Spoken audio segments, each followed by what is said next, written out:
И од се добре дојде уште еднаш во Hype Македонија. Мислам дека пред скоро уште година дена ќе биде од кога ние сме разговарале.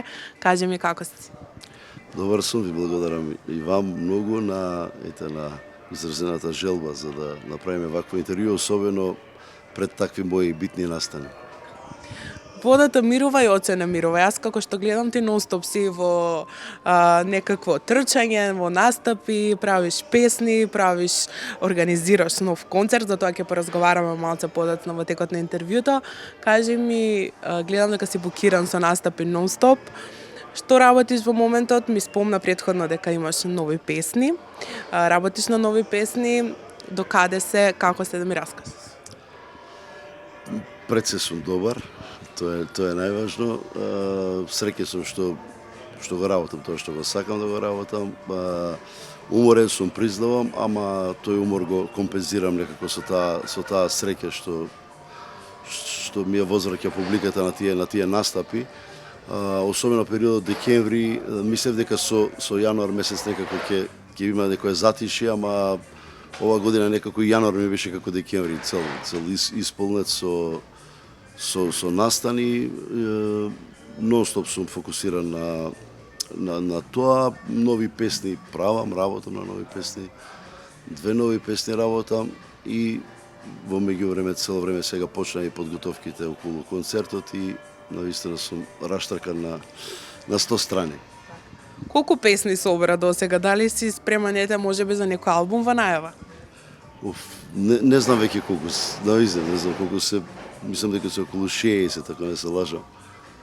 Ако ги помножиме со српски јазик, бидејќи паралелно тоа се над 100 композиции, што е навистина солидна бројка. Албум јас повеќе ги вадам како синглови, албум веќе е инако го извадите моментално сите песни кои ги извадите во еден ден. Тоа е веќе некако албум, инаку и на YouTube кога ги вадат на пример 8 песни во еден ден се рачуна како албум, затоа што инаку се што е останато јас ги вадам особено вака на месец дена, на 2 месеци, песна на месец, на 2. Повеќе би рекол дека се тоа синглови него албум. Често настапуваш, тоа го спомнав на почетокот. Би сакала да те прашам, дали во локалите, каде што настапуваш и многу од нашите пејачи и од страна настапуваат, дали таму има поискрена публика наспроти публиката што е на концерти и фестивали? Таму се организираат еднаш годишно, можеби на неколку години. Дали публиката е поискрена во локалите? Па дали е поискрена? Можам да кажам дека можеби поразлична е од особено некое моје искуство, например лани на концертот имам публика и сум среќен што имам публика буквално од 7 до 77. Ама буквално е така, затоа што на тие мои настапи доаѓаат буквално од тинејџерки до возрастни, а на концертот за чудо, например, дали имам една повозрастна публика, која можам да кажеме созреана, која навистина ги доживува моите песни многу емотивно, ги сака моите песни многу емотивно и можеби не се чувствуваат добро да дојдат во клуб, во кафич каде што настапувам тие генерации, би рекол. И концертите им се прав момент за тие настани, затоа што може да дојде, да биде фокусиран на песните, да биде фокусиран да седи, да ужива, дали тоа Македонска филхармонија, дали е друг објект од таков ранг, ама сваќам дека таа повозрастна публика ги чека концертите. Кога сме веќе кај концертите, мораме да споменеме дека лани за Денот на жената исто така направи прекрасен концерт во Македонската филхармонија. Најавуваш и годинава во истиот месец, меѓутоа на различен датум, 10 дена малце подоцна. Кажи ми дали тоа е случајност или жената е твојата вечна инспирација? Не, тоа сум го кажал, жената е дефинитивно моја вечна инспирација и така ќе остане и фала Богу што е така. Затоа што нема нешто пубаво на светот од жена, а дали Месецот не е случаен, ама датумот лани беше за 8 март и лани ми беше тој фокус, затоа и секоја дама доби на влез ружа.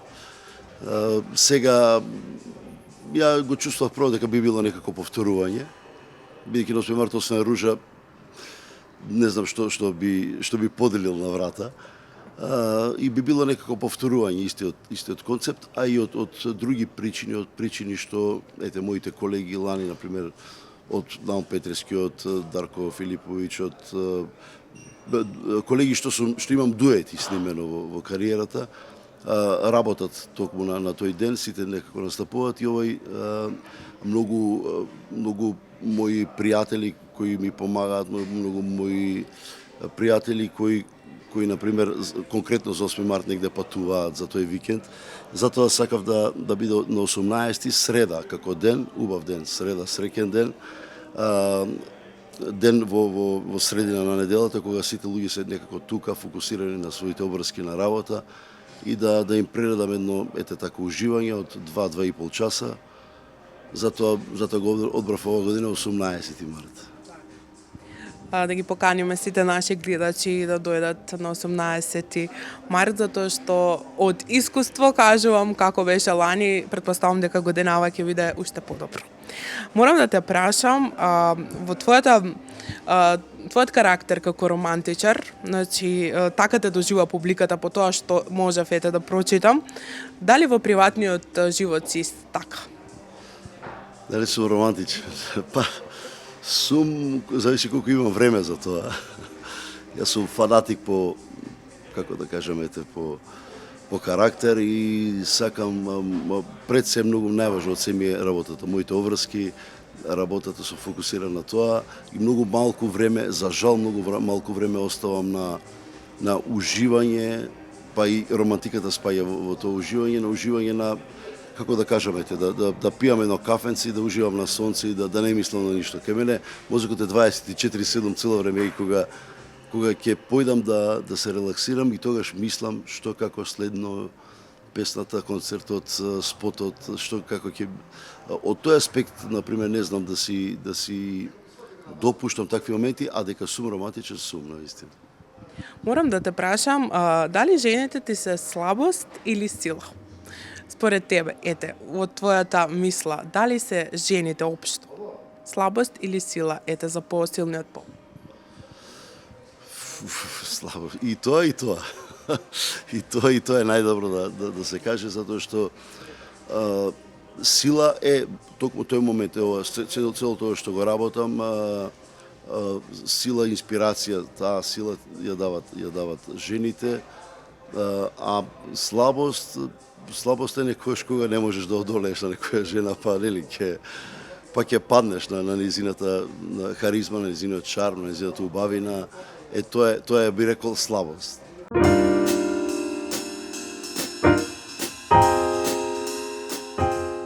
Како искусен пејач со долга и богата кариера, кој години наназад ја гради својата репутација и стоел на големите сцени, не можевме да не го прашаме и од Цепанов за неговото мислење околу ризиците што ги носи јавниот живот.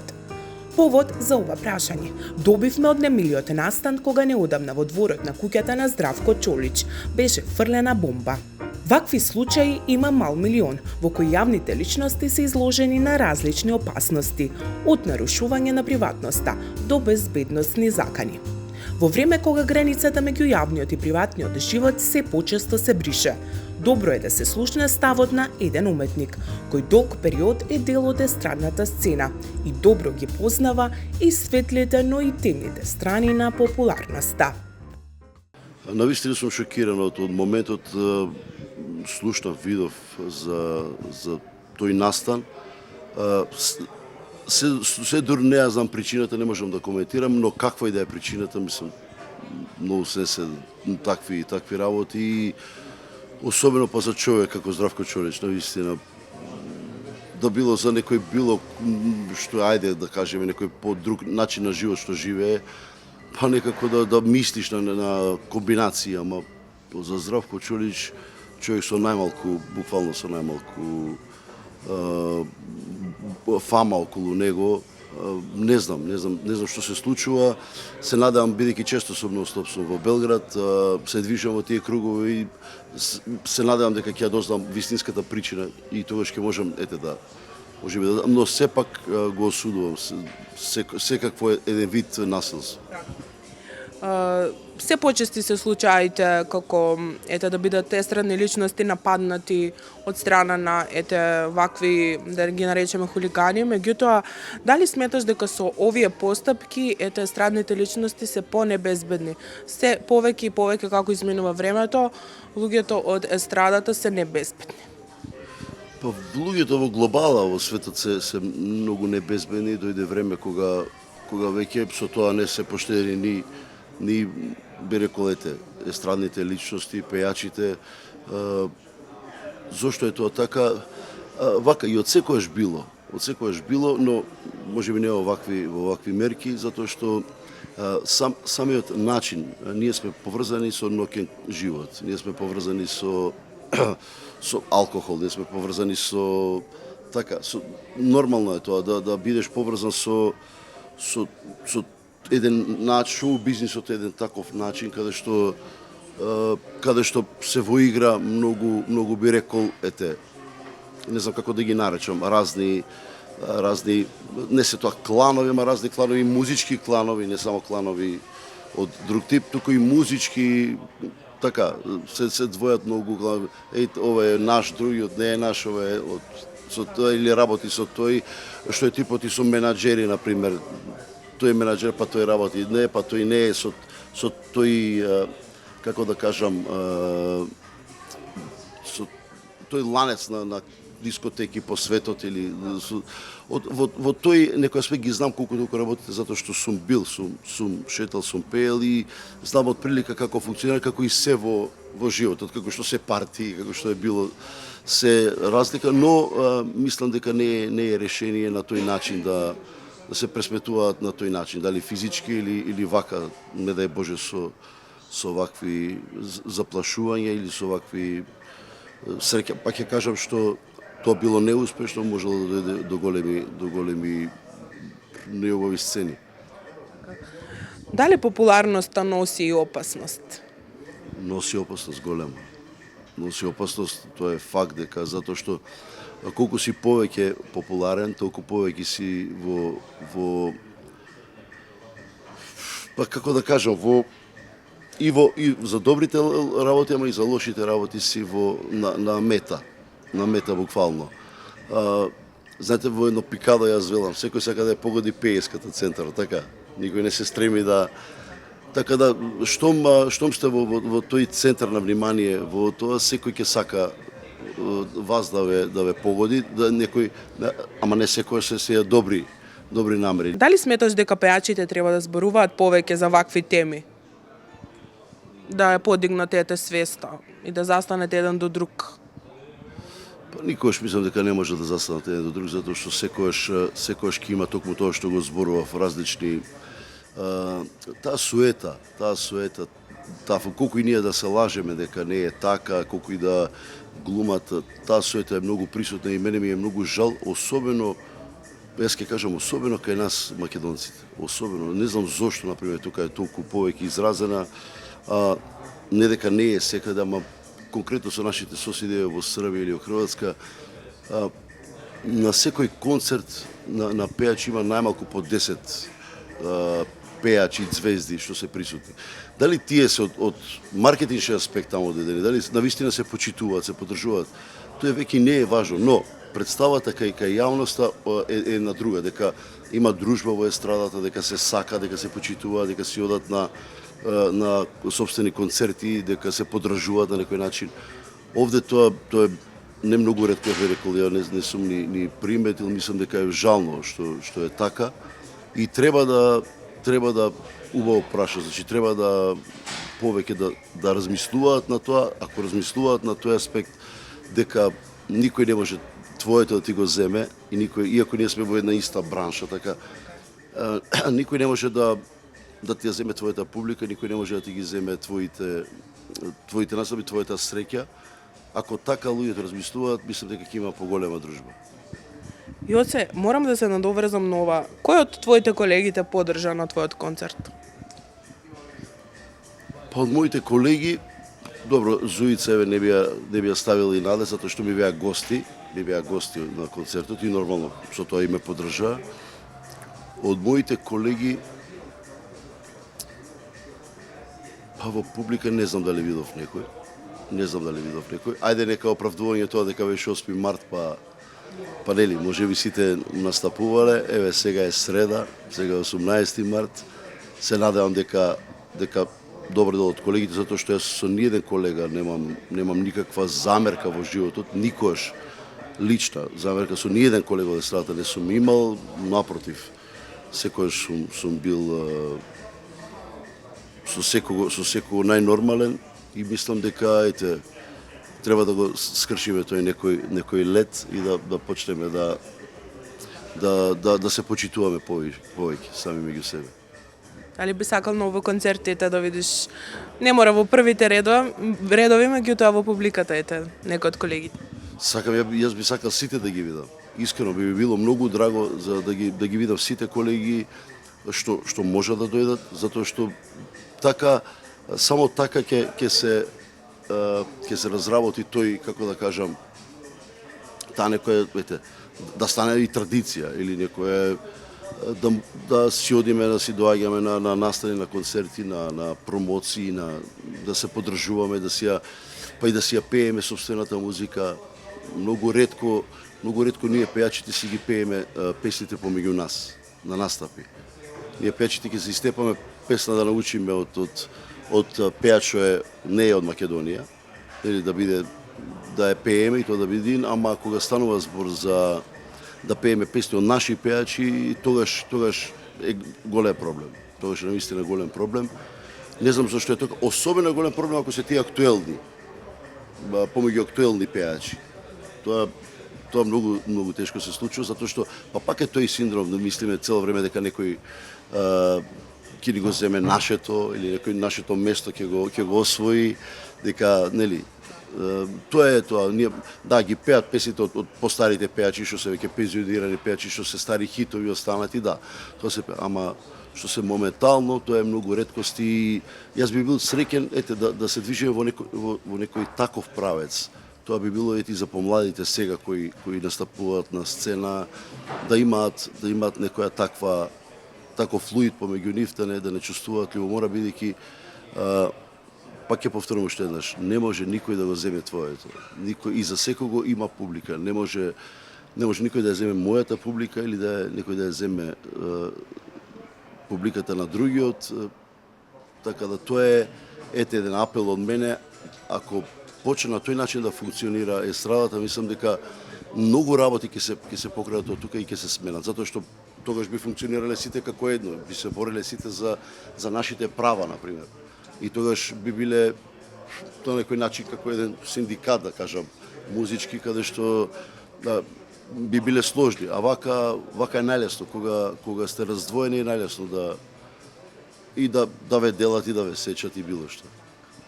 Јоце, ти благодарам многу за овој прекрасен разговор. Се надевам дека и на тебе ти беше добро во наше друштво. Би сакала за крај да ги поканеш нашите гледачи и твоите фанови да дојдат на концертот на 18 март и тие што не беа лани, исто така овој пат да не пропуштат да дојдат. Ти благодарам премногу на прекрасното интервју. Разговорот со вас е секојаш супер. Имавме овој моменти и се изнасмеавме малку. И така треба да биде. Сакам да искористам оваа прилика, пред се благодарам на оваа прилика и да искористам да ги поканам сите кои сакаат да дојдат на еден убав настан. Ветувам дека ќе биде многу подобар спектакл и од минатата година. Да си набават картите се веќе пуштени во продажба по многу прекрасна солидна сума може да проверат, така да може секој еден да си дозволи да присуствува таму на МК Tickets, страната на МК Tickets и сите продажни места, да не ги набројувам, ги пишува таму каде се нивните продажни места на МК Tickets и во Скопје и надвор од Скопје, значи по другите градови за Македонија. 18 март, тоа е среда во 20 часот ве чекам и да направиме една ноќ убава за памети.